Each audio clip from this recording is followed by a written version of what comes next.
अनंतकोटि ब्रह्मांड नायक राजाधिराज सच्चिदानंद सद्गुरु श्री ब्रह्म चैतन्य महाराज की जय। श्री राम समर्थ। 21 जनवरी। नाम का अनुभव। नाम का अनुभव क्या है? नाम का अनुभव उसके सिवाय और किसी में अपेक्षित नहीं करना चाहिए। मतलब है कि नामस्मरण से हमें अन्य कोई बात प्राप्त करनी है यह भूल जाना चाहिए, इसकी कल्पना तक नहीं करनी चाहिए। नाम मुख में आता है यही उसका अनुभव है। जितनी मात्रा में हम नामस्मरण कर पाएंगे उतनी मात्रा में हमें नाम का अनुभव हुआ ऐसा मानना चाहिए। यदि नामस्मरण में अखंडता आ गई तो मानिए कि पूरा अनुभव आया। नामस्मरण करते चित्त एकाग्र होता है। देह बुद्धि भूलकर नामस्मरण करना ही निर्गुण होना है। यह कैसे पहचानेंगी कि मैं कौन हूं? मैं कौन हूं यह जानने के लिए जड़ से ही अर्थात वाचा से ही नामस्मरण करने के लिए प्रारंभ करना चाहिए। नामस्मरण अनवरत करने का प्रयत्न किया जाए। ऐसा प्रयत्न करने पर वह भीतर ही भीतर अपने आप होते रहता है। प्रारंभ में ही अपने प्रयास से मन को नाम की आदत डालने का प्रयत्न नहीं करना चाहिए, क्योंकि वैसा करना बहुत जटिल है। नामस्मरण करते करते शरीर का विस्मरण होगा, तब मैं कौन हूं और भगवान कौन है यह अपने आप मालूम होगा। भगवान का नामस्मरण करने की आदत लग गई तो दुख की तीव्रता कम हो जाती है। दुख का भान न होने पर यदि दुख का अस्तित्व होगा तो भी क्या बिगड़ता है। काली रात में लाठी का सहारा होता है, वैसे ही गृहस्थी में आने वाले मोह लोभ आदि आपत्तियां नामस्मरण से समझती है और हटाई भी जा सकती है।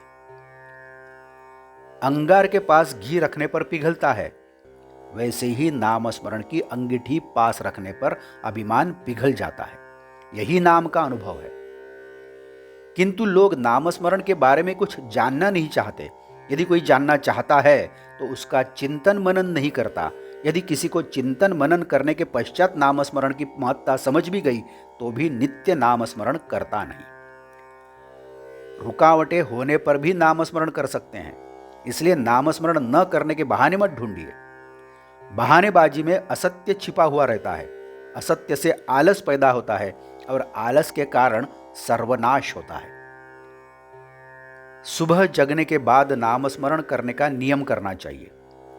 स्नानादि कार्य तो करना ही चाहिए, लेकिन उसके कारण नामस्मरण में खंड नहीं होना चाहिए। भगवान का नामस्मरण प्रमुख है। अखंड नामस्मरण के लिए पवित्र अपवित्र की भावना का बंधन नहीं होता। अखंड नामस्मरण ही पवित्रता है। किसी भी प्रकार की उपासना क्यों ना हो, बिना नामस्मरण के उसका प्रभाव नहीं होता। महत्व तो नामस्मरण का है।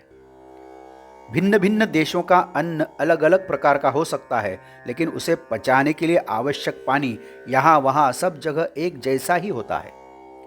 पानी के बिना अन्न पचन नहीं होता।